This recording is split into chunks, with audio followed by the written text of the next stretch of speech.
오늘 이 저녁 시간 함께 읽을 하나님의 말씀 시편 146편 7절에서 9절까지의 말씀입니다. 시편 146편 7절에서 9절까지의 말씀, 오늘 3절밖에 되지 않아서 모두 다 같이 한 목소리로 성경 읽도록 하겠습니다. 시편 146편 7절 말씀부터 다 같이 읽도록 하겠습니다.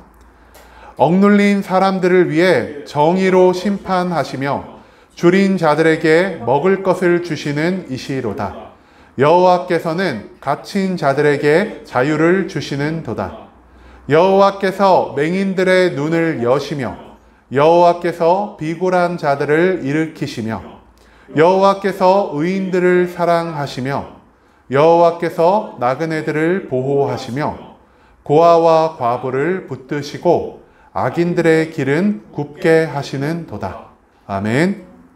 오늘 이 시간 우리는 약한 자의 하나님이라는 제목을 가지고 오늘 우리가 읽은 하나님의 말씀 함께 나누는 시간 갖도록 하겠습니다.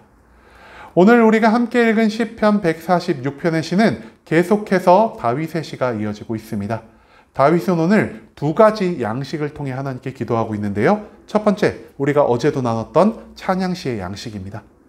하나님이 창조하신 이 천지 만물을 바라며 하나님의 능력에 대해, 하나님의 은혜에 대해, 하나님의 사랑에 대해 감사와 영광의 찬양을 올려드리는 것이 바로 이 찬양시의 양식이라 할 수 있겠습니다.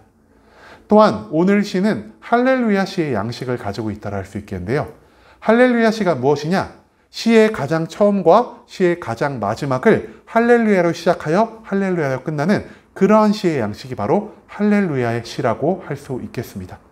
여러분, 제가 예전에도 할렐루야라는 뜻에 대해서 여러분들께 말씀드렸는데요. 할렐루야, 야훼를 찬양하라, 즉 하나님께 찬양을 올리라는 이 찬양의 권유가 시의 처음과 끝을 장식하고 있는 시가 바로 할렐루야 시라 할 수 있겠습니다.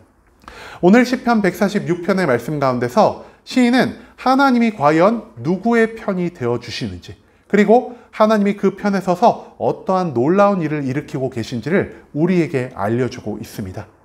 그렇다면 과연 하나님이 누구의 편이신지, 그리고 무엇을 하시는지 우리 오늘 본문 말씀 한 절 한 절 찾아보며 함께 알아가 보는 시간 갖도록 하겠습니다. 먼저 오늘 본문의 7절 말씀입니다. 시인 이렇게 기도합니다.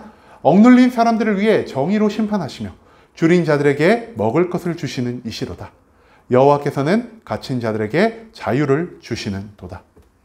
지금 이 7절 말씀에서 시인은 하나님의 세 가지 속성에 대해서 우리에게 알려주고 있습니다.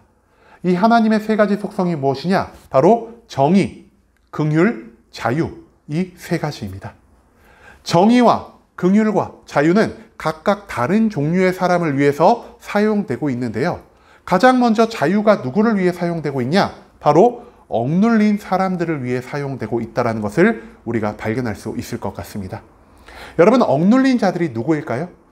나와 다른 사람, 저 세상의 어떤 사람에 의해 내가 억압받고 나의 것을 빼앗기며 내가 고통을 받을 수밖에 없는 그런 낮은 위치에 있는 자들이 바로 성경이 말하는 억눌린 사람들이라 할 수 있겠습니다.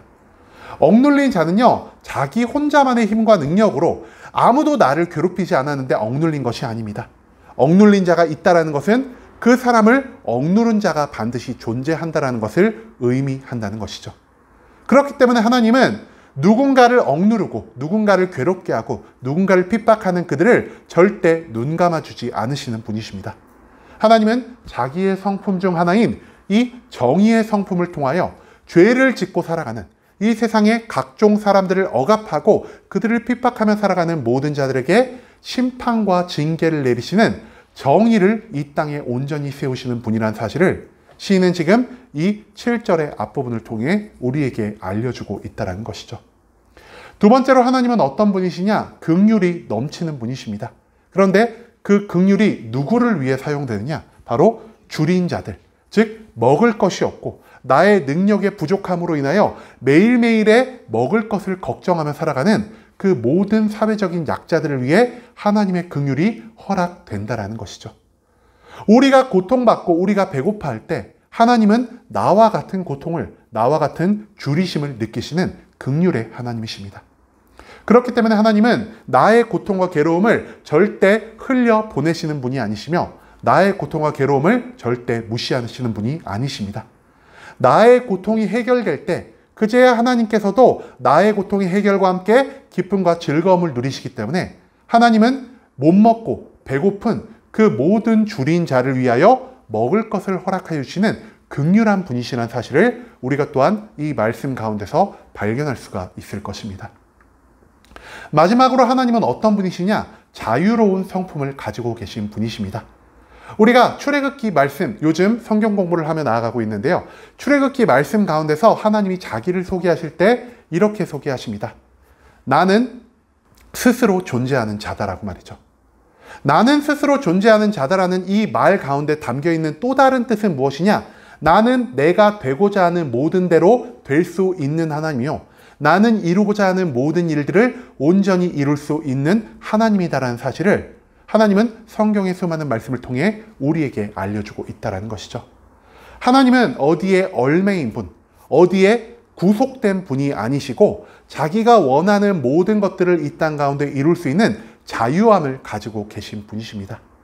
그렇기 때문에 누군가에 의해서 자유가 박탈당한 이 갇힌 자들, 누군가에 의해서 내가 꽁꽁 묶여있는 이 얽매인 자들에게 자유를 허락하여 주시는 그 놀라운 능력을 발휘하시는 분이 바로 자유의 하나님이라는 것을 시인은 지금 이 말씀을 통해 우리에게 알려주고 있다는 것입니다. 하나님의 세 가지 속성, 정의와 긍휼과 자유, 이 세 가지가 누구를 위해 사용되고 있습니까?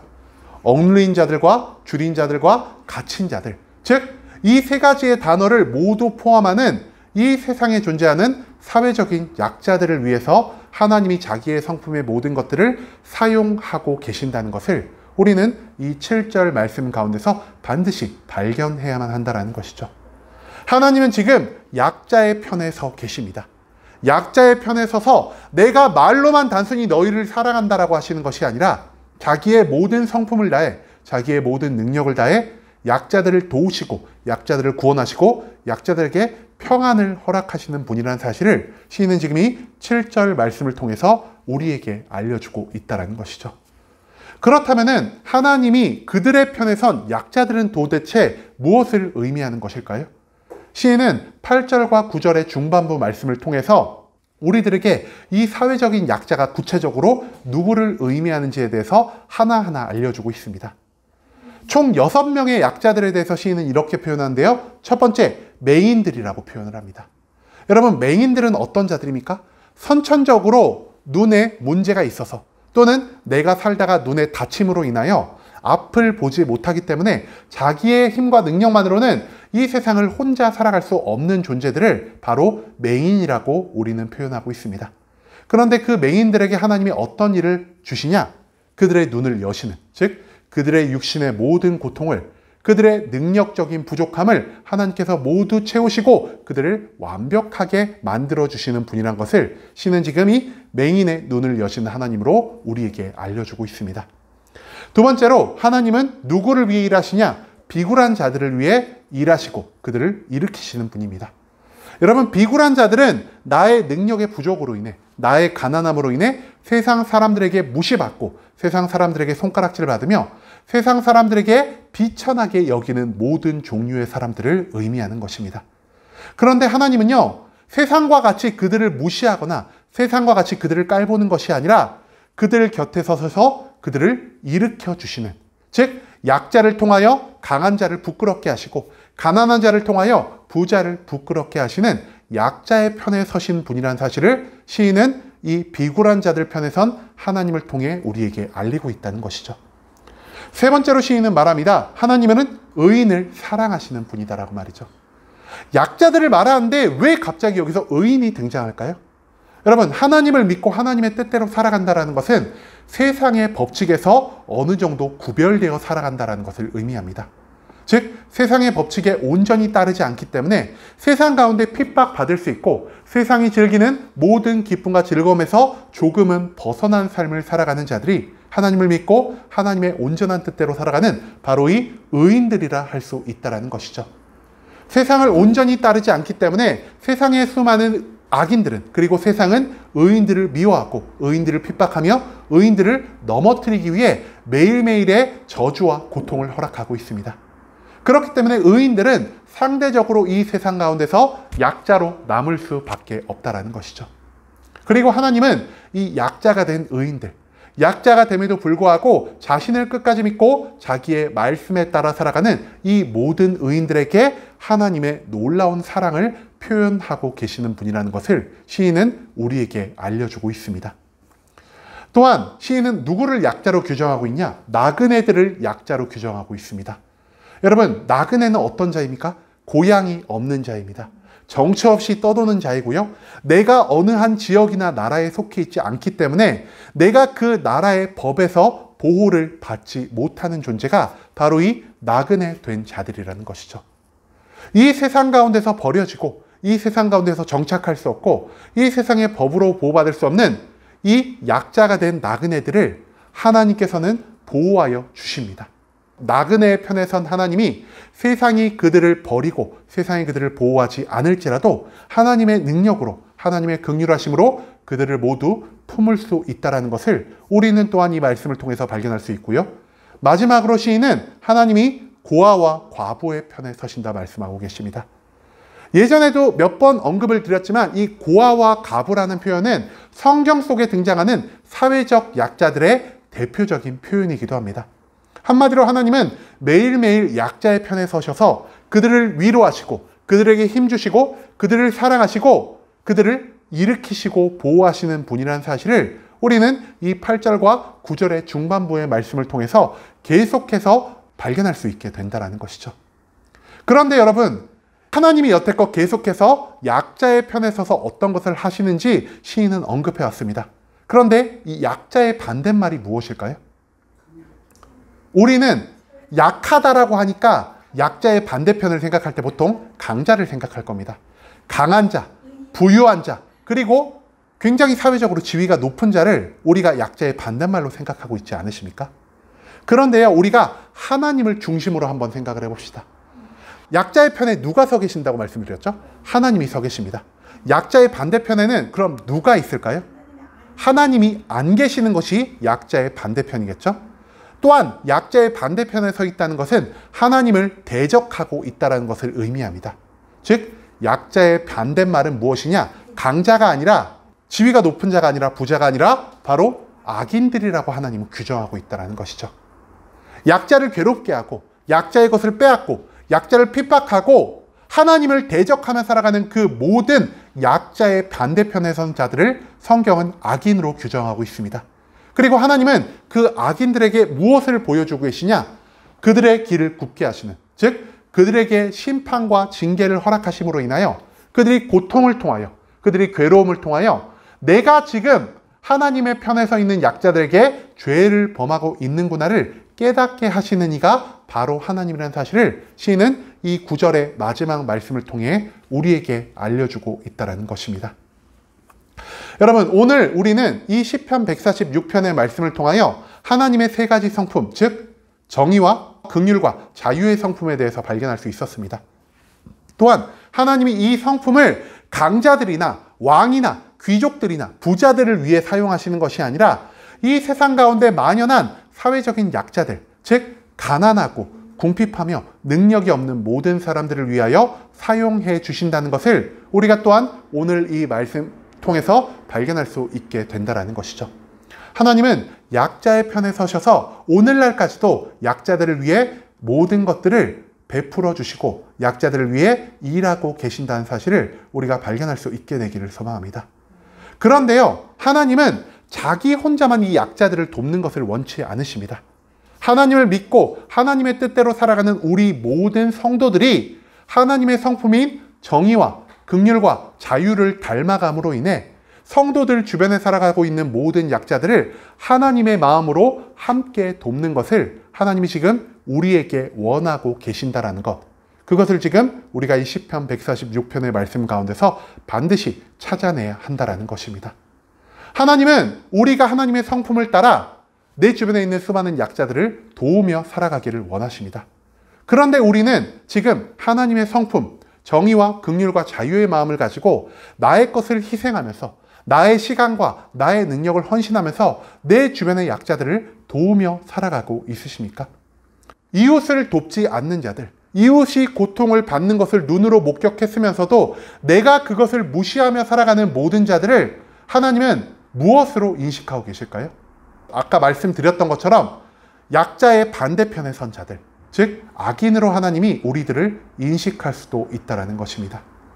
악인들은 단순히 누군가의 것을 도둑질하고 누군가를 칼로 찔러 죽이고 누군가에게 사기를 치는 자들만을 의미하지 않습니다.